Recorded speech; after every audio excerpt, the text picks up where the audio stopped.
ओम शांति। आज 18 दिसंबर 2024 के महावाक्यों के मनन चिंतन में प्यारे मीठे बाप दादा ने कहा, इस सर्वशक्तिवान बाप से बुद्धि योग लगाने से शक्ति मिलेगी। इस याद की यात्रा से हमारी आत्मा की बैटरी चार्ज होती है। आत्मा पवित्र सतो प्रधान बन जाती। अभी हम जब बाबा के बच्चे बनते हैं तो हमारी अवस्था तमो प्रधान होती है। बैटरी फुल चार्ज जो थी सत्युग में सतो प्रधान, वो बिल्कुल अपने निम्न स्तर पर, मान लीजिए, बाबा ने क्लियर किया कि ये नहीं कि बिल्कुल 100% डिस्चार्ज हो जाती है। जैसे गाड़ियों की बैटरी है, वो तो फिर नई डालनी पड़ती है, बैटरी पुरानी चलती ही नहीं है। पर आत्मा चूंकि अमर है, तो हमारी मान लीजिए 100 डिग्री शक्ति होती है, तो ये घटते घटते 10% रह जाती है। तो ये 10% से नीचे नहीं जाएगी, वरना कोई आत्मा थोड़ी विलुप्त हो जाती है या खत्म हो जाती है। पर अब चूंकि 10% वो शक्ति मिनिमम है, तो चलना मुश्किल हो जाता है, कर्म करना मुश्किल हो जाता है ये के द्वारा। तो आत्मा दुखी रहने लग जाती है। तो अपवित्रता इसकी आत्मा की शक्तियों को समाप्त कर देती है। कोई भी आत्मा अगर अगर पवित्र रहती पूरा कल्प, यहाँ अपवित्रता होती ही नहीं, तो फिर सबकी शक्तियां बहुत ऊपर होती। संपूर्ण सतो प्रधान तो नहीं होती कि जैसे फर्स्ट जन्म में आए वैसी होती, पर अभी के मुकाबले कई गुना अच्छी होती है। उतने दुख नहीं होते। जब हम दुखी बन गए, संपूर्ण पतित बन गए, तमो प्रधान बन गए, तो बाबा आते हैं और पहला मूल मंत्र देते हैं कि मनी मन बाबा को याद कर, हमें संपूर्ण पावन बनना है। तो परम धाम जाकर आत्मा को, बाबा बिंदी को याद करेंगे, तो बाबा से आ रही शक्तियां हम में समाएंगी, आत्मा में समाएंगी, और आत्मा की बैटरी चार्ज होगी।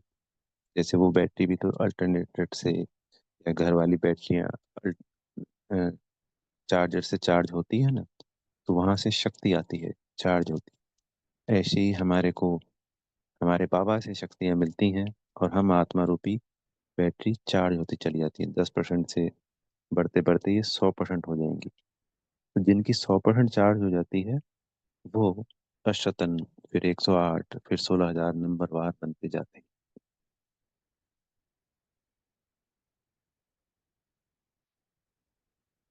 तो बाबा ने जैसे कल याद के लिए कहा कि भोग लेते वक्त ही बाबा को याद रखो। इस भोग से भी फिर आत्मा को भी शक्ति मिलती है, और शरीर भी निरोगी बनता है, और विकर्म भी विनाश होते हैं। तो जितना हो सके आत्मा का अभ्यास करेंगे ना, तो बाबा से शक्तियां रिसीव करना सहज और आसान हो जाएगा। फिर बाबा ने आज प्रश्न उत्तर में हमें समझाया बच्चों को कि संगम युग पर कौन सा पुरुषार्थ करते हैं, इसकी प्रारब्ध में हमें देवता पद मिलता है। तो बाबा ने आज शीतल शब्द का प्रयोग किया कि हम बच्चे शीतल बनने का पुरुषार्थ करते हैं। तो सभी शीतल, ऐसा नहीं है कि सिर्फ बहनें ही शीतल हैं। जो भी आत्मा बाबा की श्रीमत पर चल अ,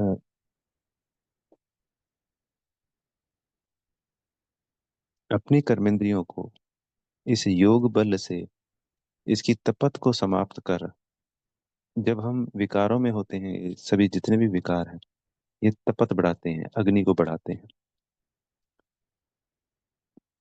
तो परमात्मा की ये वो अद्भुत शक्तियां, वो प्रेम, वो आनंद, वो खुशी, वो पवित्रता, वो आत्मा को भी शीतल करती है, और आत्मा के साथ साथ ये जो स्थूल ऑर्गन है, इनको भी शीतल बना देती है। जब आपने वरिष्ठ दादियों को, बड़े भाइयों को देखा होगा, तो उनकी बोल, उनका कर्म, या अपने सेंटर पे कई बार दीदियों का इतना अच्छा होता है, जो ज्ञान में समय से हैं और योग बल अच्छा है, तो महसूसता होती है कि एक नॉर्मल व्यक्ति में या हमारे में और उनमें कितना जमीन आसमान का फर्क है। तो हमें स्वयं को भी बाबा ने कहा कि शीतल बनना है, और ये सेवा भी करनी है औरों को बनाने की। मित बनना है हमारा वो सौभाग्य, जो हम बाबा के बच्चे बनकर शीतल बनते हैं और औरों को भी शीतल बनाने के निमित्त बनते हैं। तो शीतल बनाने के लिए बाबा ने कहा कि ज्ञान के ठंडे छींटे। तो पहले ज्ञान के ठंडे छींटे हैं, और फिर योग बल में कहा योग अग्नि जाता है, पर आत्मा शीतल होती चली जाती। वो अग्नि इस विकारों रूपी तपत को भस्म कर देती है। कहते हैं जहर जहर को काटता है।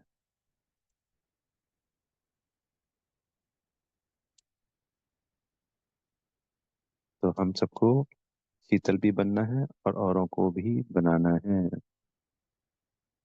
फिर बाबा ने मुरलियों में आज समझाया कि हम सब आत्माएं शिव परमात्मा की संतान है। वो एक ही परमात्मा भगवान है। हम सब आत्माएं भाई भाई हैं। जब इस शरीर में होते हैं तो बहन भाई कहलाते हैं, और आत्मा आत्मा के रूप में हमेशा भाई भाई कहलाती है। और सतयुग में हम सब निर्विकारी थे। फिर समय बीतता चला गया, तो निर्विकारी से विकारी भी बने, और पतित बनते बनते सतो प्रधान से हम इस 5,000 वर्षों में संपूर्ण सतो प्रधान से संपूर्ण तमो प्रधान बन जाते। तो बाबा ने इसमें बैटरी का उदाहरण भी दिया कि जैसे बैटरी गाड़ी की डिस्चार्ज होते होते फिर एक समय आता है कि गाड़ी खड़ी हो जाती है। तो अब हम चलने लायक नहीं थे। अब हम बहुत दुखी होकर बाबा को पुकार रहे थे कि बाबा आओ और हमें अपने साथ ले जाओ। साथ ले जाने के लिए बाबा ने हमें उदाहरण दिया कि जैसे मक्खियों का झुंड होता है, तो रानी मक्खी एक मुख्य होती है और पूरा झुंड उसके साथ होता है। सभी आत्माओं के झुंड को मैं अपने साथ लेकर जाऊंगा।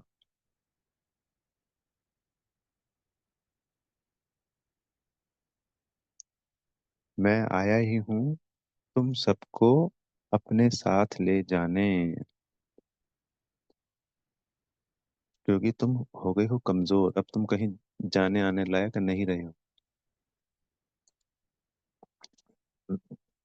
क्योंकि आत्मा एक बार जब परम धाम से आ जाती है तो फिर वापस नहीं जा सकती स्वयं। उसको जाने का रास्ता नहीं पता, आने का रास्ता पता है। जैसे था ना अभिमन्यु, कि अंदर तो चला गया पर बाहर आने का रास्ता नहीं पता। तो वो अभिमन्यु हम ही हैं सारे के सारे। इस संसार रूपी चक्रव्यूह में आ जाते हैं, फंस जाते हैं, और फिर वापस निकलने के लिए बाबा आते हैं। और अभिमन्यु का एक और अर्थ है, आज बात चली है तब बता रहे हैं। मुरली में अभिमन्यु शब्द नहीं आया। अभी अभी मन तो करता है यूं, और अभी अभी मन करता है यूं। यानी अभी कहता है कि ये कर लें, अभी करेगा ये कर लें, अच्छा ये नहीं करते वो कर लें। तो जिस जिसका मन भी कभी डावाडोल होता रहता है कि अभी यूं कर लें, अभी यूं कर लें, वो क्या कहलाता है? अभिमन्यु। अभिमन्यु। अभिमन्यु। आज बाबा ने शीतला देवी का भी अर्थ बताया। शीतल ला देवी, यानी शीत को लाने वाली देवी। तो इस पूरे संसार को ही हम शीतल बना देते हैं।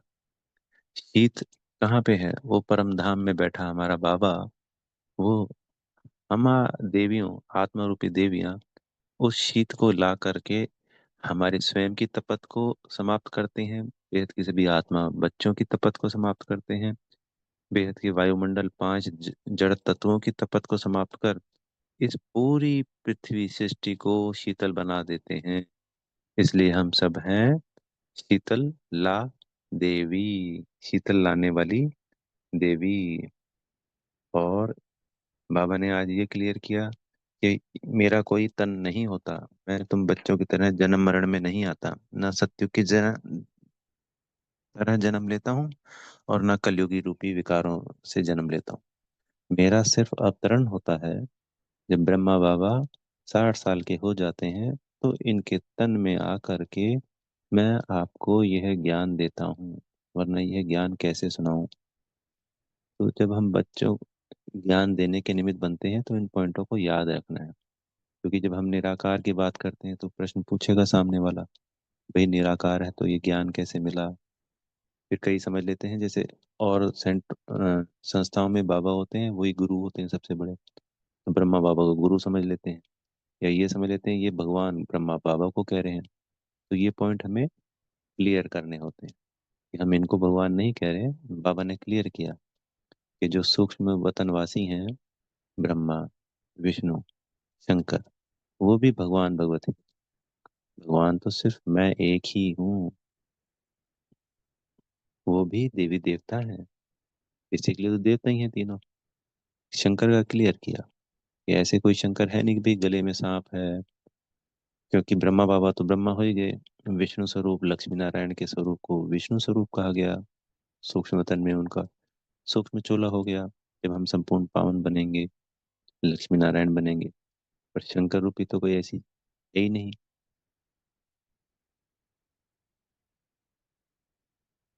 वो हमारा तपस्वी स्वरूप हो गया। जब हमने तपस्या करी तो शिव को याद किया। शंकर जी क्या करते हैं, शिव को याद करते हैं, यही तो कहते हैं ना भक्ति में। फिर बाबा ने भक्ति की बात कही कि वहां तो सब कुछ झूठ ही झूठ है। इस संसार में हर एक बात जो हम इन आंखों से देखते हैं और इन कानों से सुनते हैं, चाहे वो शास्त्रों की है और चाहे कोई दूसरे भी है, सब झूठ है। तभी इसको झूठ खंड कहा जाता है। अब इस झूठ खंड को वापस सच खंड बनाना है।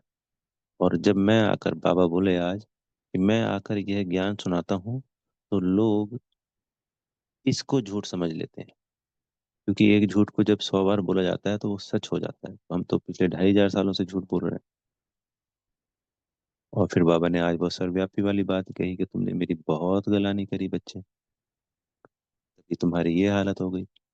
अगर हमने ये गलाने का पार्ट भी नहीं किया होता कि भगवान ही दुख देता है, भगवान ही सर्वव्यापी है, पत्ते हिलाने की भी बात की है आज बाबा ने।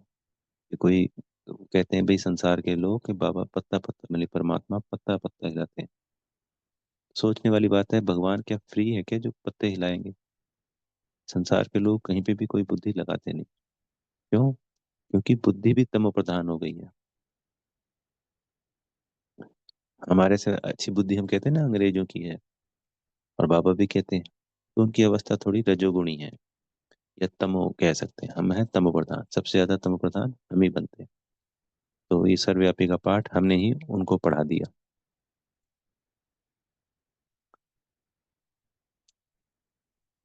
तो बाबा की आज याद में रह के हमें भी शीतला देवी, मैं हम सुमान ले सकते हैं कि मैं आत्मा शीतला देवी हूँ। आज सतगुरु जी से हमें वरदान मिला कि ब्राह्मण जीवन में श्रेष्ठ स्थिति रूपी मेडल प्राप्त करने वाले बेगमपुर के बादशाह भव, हमें ये ब्राह्मण जीवन मिला होता है। इससे पहले हम आत्माएं बहुत कमजोर हैं। छोटी छोटी बात पे डरना, चिड़चिड़ापन, क्रोध करना, परेशान होना, दुखी होना, ये क्या है? अस्थिरता, हलचल मन में, बुद्धि में, ये कमजोरी की निशानी होती है। जितनी आत्मा शक्तिशाली होती है, पवित्र होती है, उतनी ही उसकी स्थिति अचल अटल और डोल होती है। कोई भी परिस्थिति का उस पर प्रभाव पड़ता ही नहीं है। ये सब प्रैक्टिकल है। अभी हमें नहीं लगता, पर हम जैसे जैसे रोज मुरलियों के द्वारा और फिर बाबा के साथ परम धाम में जाकर अपनी आत्मा की प्रैक्टिस करें और बाबा से शक्तियां लें, तो हमारी स्थिति अचल अटल और डोल बन जाएगी। फिर किसी भी परिस्थिति का हमारी स्थिति पर फर्क पड़ेगा ही नहीं, प्रभाव पड़ेगा ही नहीं। फिर बाबा ने जो कहा ना कि बेगमपुर के बादशाह, तो हमें हमेशा ही, यानी बेफिक्र बादशाह बेगमपुर, बिना गम का। कभी कोई गम हो ही नहीं सकता। गम क्या है? दूसरे ने गाली दी, हमने उसे स्वीकार कर लिया कि इसने मुझे गाली दी, ये तो ऐसा करता है वैसा करता है, हम दुखी हो गए। एक दूसरी स्थिति है कि दूसरे ने गाली दी और मुझ पे कोई प्रभाव ही नहीं पड़ा। मैंने उसकी भली बात, कान पे भी जू नहीं, कहते हैं ना, कान पे भी जू नहीं रेंगती, कान पे भी जू नहीं रेंगी।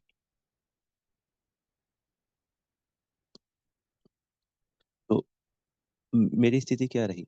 बिल्कुल स्थिर बुद्धि रहा, मस्त रहा, खुश रहा, अपनी खुशी में खुश हूँ। तो क्या कहलाया? बेगमपुर के बादशाह। तो ऐसे ही हम ब्राह्मणों की स्थिति चल अटल अडोल बन जाएगी बाबा की याद से, और हम सदा बेगमपुर के बादशाह रहेंगे। इसके लिए बाबा ने कहा कि सर्व इच्छाओं से मुक्त सदा इच्छा मात्रम अविद्या स्वरूप होते हैं। क्योंकि इच्छाएं क्या होती हैं? अच्छा नहीं बनने देती हैं, बार बार दुखी करती हैं। क्योंकि वो जो इच्छा पूरी नहीं होती, फिर मन परेशान दुखी होता है, इधर उधर डोलता है।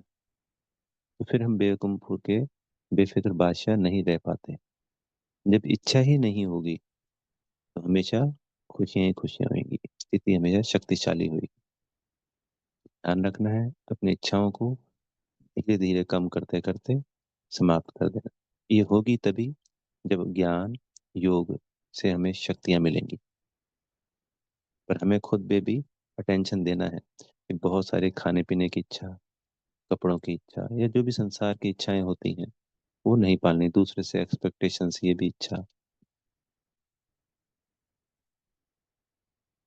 और आज स्लोगन में कहा कि अटूट निश्चय और फलक से कहो मेरा बाबा, तो माया समीप आ नहीं सकती।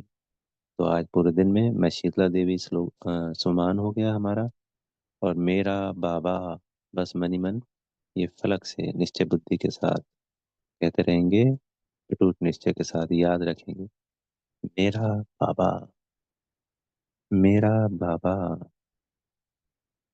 तो फिर पूरा रूहानी मौज में रहेंगे और बेगमपुर के बादशाह रहेंगे। अच्छा, ओम शांति। बेहद का धन्यवाद मेरे प्यारे मीठे बाप दादा जी का, आप सभी आत्मा भाइयों का। मुझ आत्मा की बेहद की शुभकामनाएं। सभी सदा अचल अटल अडोल स्थिति में रहे बेगमपुर के बादशाह बन गए। ओम शांति।